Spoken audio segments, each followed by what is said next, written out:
khát khi ăn thà sẽ tu chết trong siang mong dù các bạn sẽ để suy nghĩ từ buồn ăn được dù đã các bạn chân chỉ lấy được từ mà ăn lâu mỗi đạo giống kia là mi bằng ba thôn này theo trong khu vực thị trấn đó đi thay lại thật là được làm cho người sĩ kia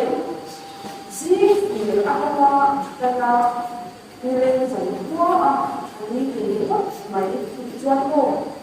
ít thật là đi ăn được gì đó anh phải chọn chiêu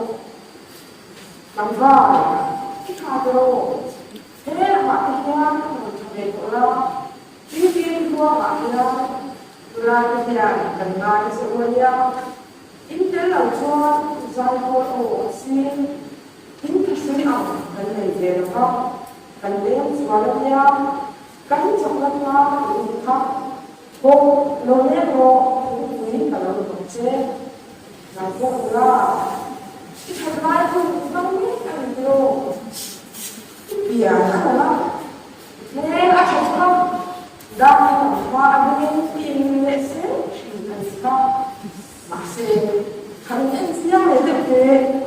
cái gì mà xóa bỏ đâu duy nhiên của chúng ta thì anh nói về bản chất ấy đoàn trang của tổng số về thứ hai mà là này thì biết là các máy để đâu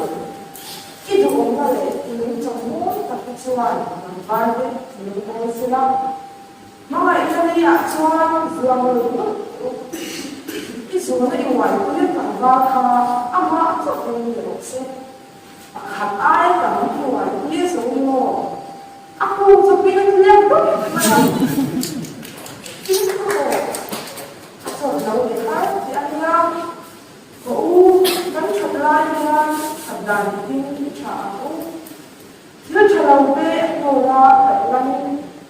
chalai kristiya chaka turin malam pansi na ko kai khatin niya dole